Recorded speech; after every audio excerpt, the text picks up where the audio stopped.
नमस्कार, मैं अर्चना शर्मा चढ़ती कला टाइम टीवी देख रहे हैं सभी दर्शकों का स्वागत करती हूं। आप देख रहे हैं हिंदी के समाचार। समाचारों की शुरुआत से पहले एक नजर आज की मुख्य सुर्खियों पर।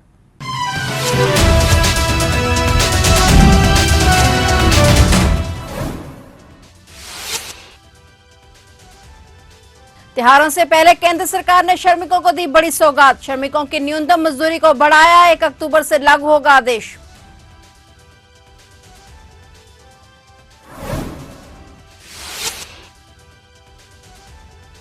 69,000 शिक्षक भर्ती मामला सुप्रीम कोर्ट में अब 15 अक्टूबर को होगी अगली सुनवाई। दशहरे तक बढ़ा अभ्यर्थियों का और इंतजार।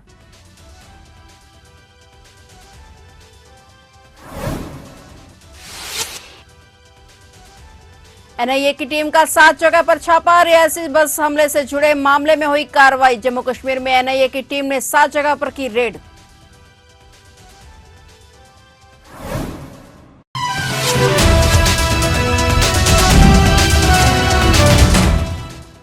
और अब समाचार विस्तार से।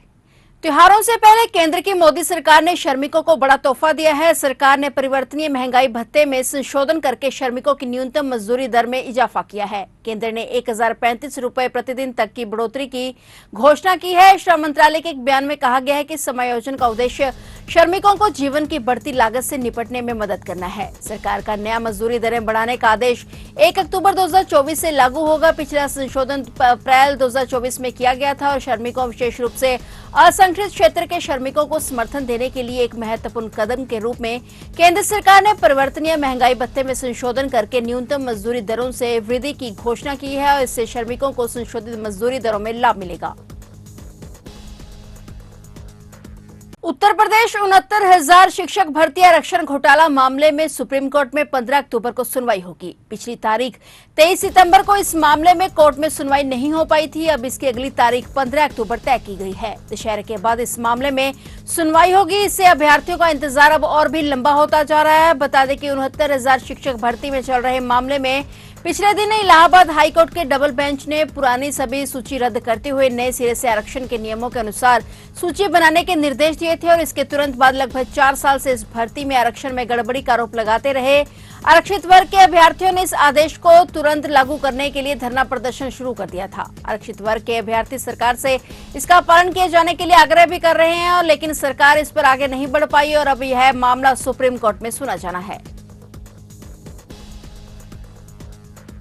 राष्ट्रीय जांच एजेंसी एनआईए ने जम्मू और कश्मीर के शिवखोरी मंदिर से लौट रहे तीर्थयात्रियों की बस पर जून में हुए आतंकी हमले की जांच के मामले में आज राजौरी और रियासी जिलों में कई जगह पर छापेमारी की। अधिकारियों ने जानकारी देते हुए बताया कि 9 जून को आतंकियों ने बस पर गोलीबारी की थी और इस आतंकी हमले में जम्मू कश्मीर के बाहर के 7 तीर्थयात्रियों समेत 9 लोगों की मौत हो गई थी, जबकि 41 लोग घायल हो गए थे। 17 जून को गृह मंत्रालय ने आतंकी हमले की जांच एनआईए को सौंप दी थी और इस मामले में अब तक राजौरी के हाकम खान नामक एक व्यक्ति को गिरफ्तार किया गया है, जिसने आतंकवादियों को मदद दी थी। अधिकारियों ने बताया कि शिवखोरी आतंकी हमले के सिलसिले में एनआईए की कई टीमें आज सुबह से ही राजौरी और रियासी जिलों में तलाशी ले रही हैं और जिन स्थानों पर तलाशी ली जा रही है वे हार्ड बीड आतंकवादियों और ओवरग्राउंड वर्कर्स से जुड़े हुए हैं।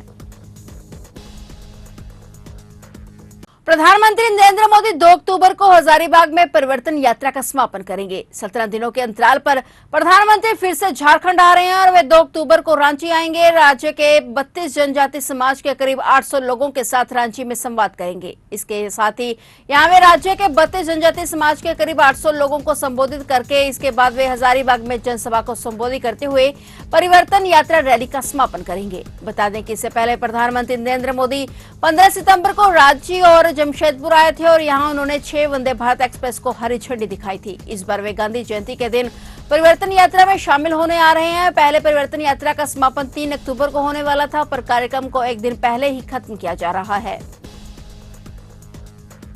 विधानसभा चुनावों के मद्देनजर गरमाई सियासत के बीच एक बार फिर केंद्रीय गृह मंत्री अमित शाह आज हरियाणा दौरे पर हैं। गृह मंत्री अमित शाह आज बीजेपी प्रत्याशियों के लिए रेवाड़ी में जनसभा करने पहुंचे। यहां 7 सीटों पर भाजपा और कांग्रेस के बीच कांटे की टक्कर है। पिछले चुनाव में भी यहां भाजपा के पक्ष में लहर नहीं थी, इसलिए पार्टी इस बार कोई कोर कसर नहीं छोड़ना चाहती है और इसी कारण केंद्रीय गृह मंत्री अमित शाह आज रेवाड़ी में जनसभा कर वहां की जनता को साधने का प्रयास कर रहे हैं और भाजपा उम्मीदवारों के लिए आशा सियासी पिच बनाने का काम कर रहे हैं। उनकी जनसभा रेवाड़ी के सेक्टर 3 में आयोजित की गई है। जनसभा में प्रदेश अध्यक्ष मोहनलाल बडोली और केंद्रीय राज्य मंत्री राव इंद्रजीत सिंह, रेवाड़ी और नारनौल की विधानसभा सीट पर भाजपा से चुनाव लड़ रहे उम्मीदवार भी मंच पर मौजूद रहे। मानसून की विदाई के साथ मौसम में कुछ बदलाव हो रहे हैं, लेकिन बंगाल की खाड़ी में बने लो प्रेशर साइक्लोनिक सर्कुलेशन के कारण मौसम में तेवर बरकरार है। सितंबर में लगातार चौथी बार ऐसा स्ट्रॉन्ग साइक्लोनिक सिस्टम विकसित हो रहा है, जिससे मानसून अब अक्टूबर के पहले हफ्ते में लौटने की संभावना है। अगले हफ्ते तक मौसम खराब रह सकता है और एमडीए ने 12 घंटे में चक्रवाती तूफान की गतिविधियों में वृद्धि की चेतावनी दी है। आईएमडी के अनुसार आज गुजरात, उप हिमालयन पश्चिमी बंगाल, सिक्किम, बिहार, पूर्व उत्तर प्रदेश, कोंकण, गोवा, मध्य महाराष्ट्र और उत्तराखंड में बहुत भारी बारिश होने की संभावना है। इसके अलावा असम, मेघालय, अरुणाचल प्रदेश, पश्चिमी मध्य प्रदेश, नागालैंड, मणिपुर, मिजोरम, त्रिपुरा और झारखंड में भी भारी बारिश हो सकती है। हल्की से मध्यम बारिश ओडिशा, छत्तीसगढ़, हिमाचल प्रदेश, तटीय कर्नाटक, पंजाब, उत्तरी हरियाणा, पूर्वी राजस्थान और तमिलनाडु में संभव है। जम्मू कश्मीर, लद्दाख, दिल्ली, केरल और लक्षद्वीप में भी हल्की बारिश की संभावना है। इस हफ्ते के अंत तक मौसम की स्थितियों में कोई खास बदलाव नहीं आएगा। सभी नागरिकों को सावधानी बरतने की सलाह दी गई है। आज 27 सितंबर को देश भर में विश्व पर्यटन दिवस मनाया जा रहा है। इस मौके पर उत्तर प्रदेश के मुख्यमंत्री योगी आदित्यनाथ ने सभी प्रदेशवासियों को विश्व पर्यटन दिवस की शुभकामनाएं और बधाई दी है। उन्होंने एक्स पर पोस्ट शेयर कर लिखा कि अतिथि देवो भव के भाव के साथ नया उत्तर प्रदेश आधुनिक पर्यटन सुविधाओं का एक नया गंतव्य बनाकर उभरा है। आधुनिक चेतना से दीप्त सांस्कृतिक और ऐतिहासिक धरोहरों को सजाए और प्राकृतिक सौंदर्य से परिपूर्ण उत्तर प्रदेश सभी पर्यटन प्रेमियों को आमंत्रित कर रहा है। बता दें कि पर्यटकों के बीच जागरूकता पैदा करने के लिए हर साल विश्व पर्यटन दिवस 27 सितंबर को मनाया जाता है। माना जाता है कि पर्यटक किसी भी देश की समृद्धि का प्रतीक होते हैं। टूरिज्म के बारे में जागरूकता बढ़ाने के लिए हर साल विश्व पर्यटन दिवस का आयोजन किया जाता है। वहीं इस साल का विश्व पर्यटन दिवस 2024 का थीम पर्यटन और शांति है। बसपा सुप्रीमो और उत्तर प्रदेश के पूर्व मुख्यमंत्री मायावती आज पृथला विधानसभा क्षेत्र के गांव भगोला में चुनावी सभा को संबोधित करने पहुंची। प्रदेश में इनेलो बसपा का विधानसभा चुनाव में गठबंधन है। पृथला सीट बसपा के खाते में आई है। क्षेत्र से बसपा के चुनाव निशान हाथी पर गठबंधन के प्रत्याशी के रूप में सुरेंद्र वशिष्ठ चुनाव लड़ रहे हैं और जब से पृथला विधानसभा क्षेत्र बना है तब से लेकर अब तक मायावती की यह पहली चुनावी सभा है। 2009 में पृथला विधानसभा क्षेत्र बना था और वहीं आज विधानसभा चुनावों के मद्देनजर उत्तर प्रदेश की पूर्व मुख्यमंत्री मायावती हरियाणा के गांव भगोला में चुनावी सभा करने पहुंची। इस दौरान मायावती ने मंच से जहां विपक्ष पर निशाने साधे, वहीं उन्होंने प्रत्याशी सुरेंद्र वशिष्ठ के समर्थन में लोगों से वोट डालने की अपील की। हरियाणा विधानसभा चुनाव के दौरान पीएम नरेंद्र मोदी ने रॉबर्ट वाड्रा और पूर्व मुख्यमंत्री भूपेंद्र सिंह हुड्डा पर तंज कसा है। इसके जवाब में रॉबर्ट वाड्रा ने पीएम मोदी को चुनौती दी है। उन्होंने कहा कि आप साबित करें कि मेरी कोई जमीन हरियाणा में है या मैंने कोई गलत काम किया है। उन्होंने कहा कि आप नहीं कह सकते क्योंकि मैंने कोई गलत काम नहीं किया है। वाड्रा ने कहा कि प्रधानमंत्री अपने भाषणों में लगातार उनका नाम लेते हैं। उन्होंने बताया कि मोदी की सरकार को 10 साल हो गए हैं और सभी एजेंसियों ने जांच की, लेकिन कोई ठोस नतीजा नहीं निकला। वाड्रा ने चेतावनी दी कि अगर कुछ है तो उसे साबित करें। तो आप देख रहे थे हिंदी के समाचार और नए समाचारों के साथ फिर से हाजिर होंगे। तब तक के लिए देखते रहिए चढ़ती कला टाइम टीवी और मुझे दीजिए इजाजत। धन्यवाद।